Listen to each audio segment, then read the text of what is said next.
guys, welcome back to my new video. आशा छ सबैजना सन्चै हुनुहुन्छ होला। म पनि सन्चै नै छु। आज हामी शनिबारको दिन कति रुममा बस्नु भनेर हाइकिङ हिँडेका छौँ। दिदीहरू उहाँ अघि हुनुहुन्छ अनि दिदीहरूको साथै म 7-8जना भएर हाइकिङ गर्दैछौँ। हामी चाहिँ सिन्धलजार पुगिसक्यौँ बसबाट।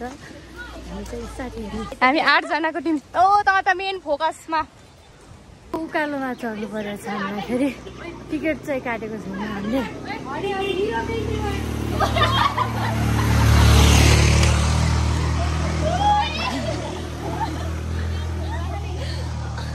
भ्लगरहरू छन् यहाँ साथीहरू।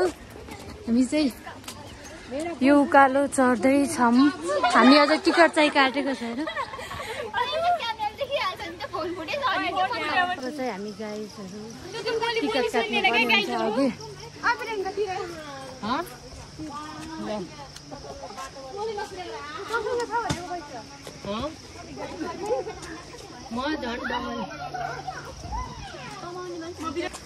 क्यारेक्टर हामी चाहिँ अब टिकट काटेर हाम्रो हाइकिङ सुरु भयो। साथीहरू अघि हिँड्दै हुनुहुन्छ।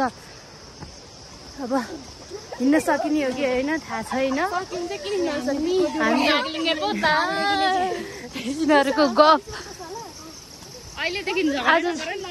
आज चाहिँ शनिबार भएको भएर धेरैजना छन् हाइकिङ जाने।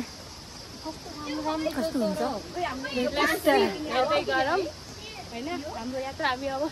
हामी त पक्कै हिँड्न सकिन्छ।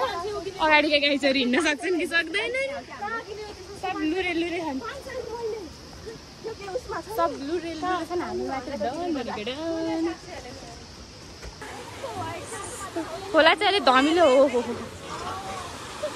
खोला चाहिँ अलिक धमिलो रहेछ।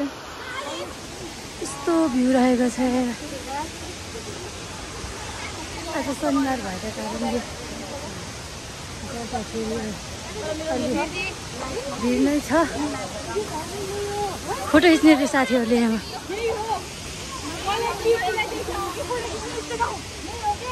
फोटो खिच्नेहरू आएको। पानी चाहिँ सुक्यो रहेछ। फोटो खिच्नेहरू आएको पानी चाहिँ छैन। ल फोटो खिच्नुहरू। अब चाहिँ हामी फोटोसोटो खिचेर अघि बढेको छौँ। जुन झर्नालाई हेर्न आएको हामी त्यही झर्ना चाहिँ सुकेर छँदै छैन। साथीहरू हिँड्न नसकेर गाह्रो परिरहेछ।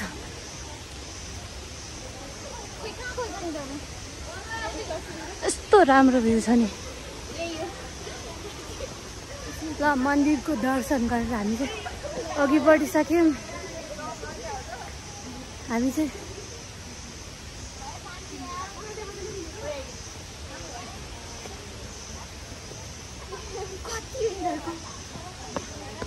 हिँड्न नसकेको अवस्था। तो गर्मी बहुत 4 घन्टा हिँड्यो। My god. अझ ड्याम्पमा आउन 2 घन्टा लाग्छ होइन। साथीहरू चाहिँ पछि आउँदैछन्। हजुर रुक। साथीहरू हिँड्न सकिरहेको छैन। यस्तो गर्मी छ। त्यही पनि नेभर गिभ अप। हामी चाहिँ हिँडिरहेको छौँ। एउटा साथी पनि भेटिरहेछ। एउटा कस्तो भइरहेछ हाइकिङ?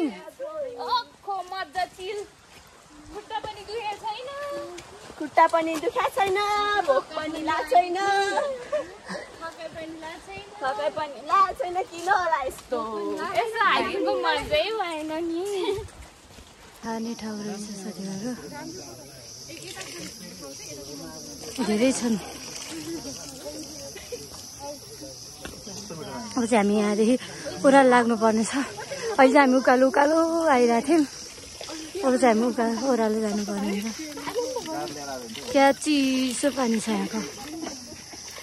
दिल गार्डन हो गयो। चाहिँ हामी आधी बाटोमा आइपुगिसकेका छौँ साथीहरू। यस्तो गर्मी भइरहेछ। पसिना धेरै महिना भयो नि त नहिँडेको। त्यही भएर कस्तो भइरहेछ हाइकिङ कन्सर्ट? एकदम बब्बाल भन्दा नभएको। कसैले के गर भन्दा मान्दैन भने खालि हिँडेको छ। डान्स गर के?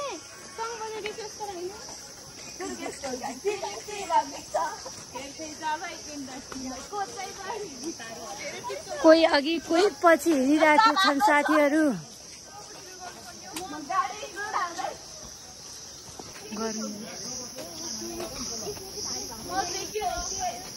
यस्तो गर्मी भएर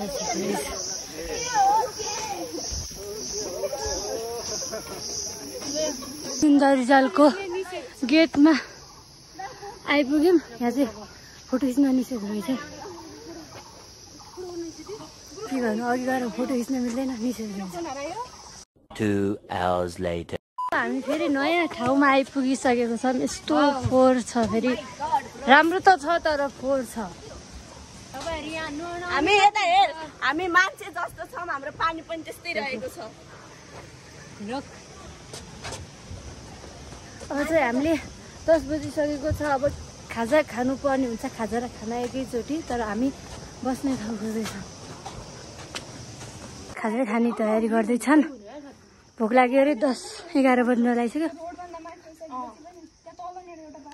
यस्तो राम्रो भ्यू छ नि, हालत 2 घन्टा हिँडेर। फाइनल गाइस अब चाहिँ खाजा खानुपर्ने हुन्छ। साथीहरूले खाजा खानु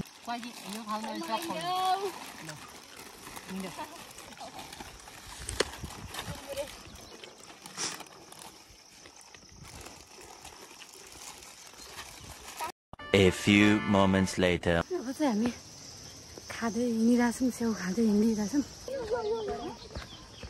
सेम गाउँ जस्तो होइन, बागलुङको गाउँ जस्तो सेम। बागलुङ नगएर यो ठाउँमा घुम्न आए पनि हुने जस्तो छ। यो कसको घर जस्तो छ थाहा है त? के माथि सिपा गाउँदेखि माथि के अरे?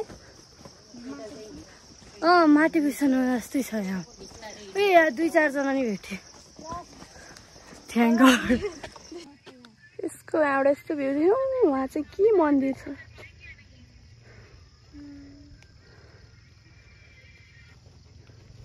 गाउँको याद आइरहेछ यो देखेर।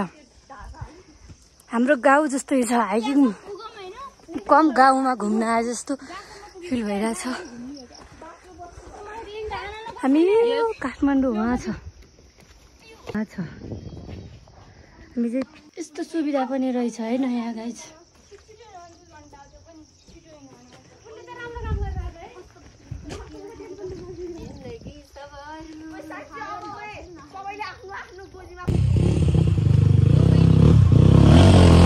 A few moments later. Finally guys हामी 5 घन्टा हिँडिसकेपछि यतिको राम्रो भ्यू देख्नलाई चाहिँ आइपुगेको छौँ। यस्तो राम्रो छ नि, बवाल छ ठाउँ चाहिँ। साथीहरू फोटो खिच्न जाँदैछन्। म चाहिँ खिच्दिनँ होला फोटो।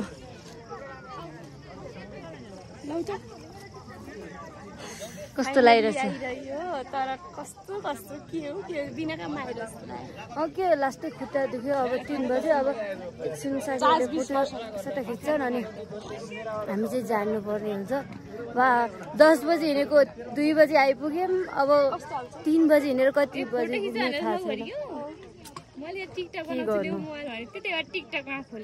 साथीहरू उहाँ छन्। खुट्टा दुखाउने रे। आफ्नो डेस्टिनेसनमा पुगिसकेका छौँ। यस्तो राम्रो बवाल ताल छ नि, पोखराको फेवा ताल जस्तै छ। सेम फेवा ताल हेर्न नगइकन यहाँ आए पनि हुन्छ। ल अब हामी चाहिँ ग्रुप फोटो खिच्ने अनि जाने सल्लाह भएको छ। त्यति ताल हेर्नको लागि हामी 6 घन्टा हिँडेर। अब हामी फाइनल्ली पानी पर्न लाग्यो। फाइनली हामी चाहिँ फोटोसोटो खिचेर जान लागेको छौँ। अब घर जाने हो रुममा। यस्तो थकै लागेको छ नि साथीहरू। अहिलेसम्मको भ्लग कस्तो लाग्यो लाइक कमेन्ट गर्न नबिर्सिनु होला। के कस्तो लाग्छ आफ्नो प्रतिक्रियाहरू दिन नबिर्सिनु होला।